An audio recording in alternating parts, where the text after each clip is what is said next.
छलाले त काँचुली फेर्यो कान्छी। यसरी नै जिन्दगीले काँचुली कहिले फेर्ला खै। जिन्दगीको काचुली चाहिँ कहिले फेर्छ थाहा भएन। तिम्रो शरीरको काचुली चाहिँ फेर्नु पर्यो, काउलो भएर बस्ने होइन। कपाल पो लामो भएर काउलो देखिया हो त यार। थट। हो, त्यही कपाल काट्नु पर्यो, सरसफाइ हुनु पर्यो। शरीरको काचुली फेरेपछि त जिन्दगीको काचुली फेरिन्छ त। सरसफाइ गर्नु परेन।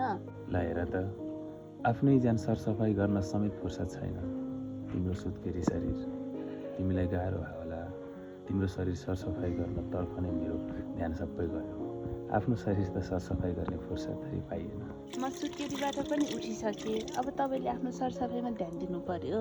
त्यति फोरी देखेको छु है म। आज काठमाडौँ फर्किएर सबै कपाल काट्ने कार्यक्रम सोचिराखेको छु मैले।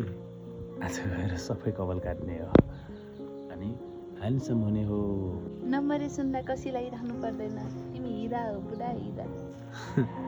तिमी मात्रै हो यार हिरा भन्ने त। अरूले के भन्छन् र? कहाँ अरू सबैले झुसे किरा भन्छन्। दारी जुङ्गा हेरेर के झुसीले किरा भन्नु? वन मान्छे जस्तो देखिन्छ। यही मन मान्छे नभए गुवा आउँदैन ठुल्ठुलो कुरो गर्नु।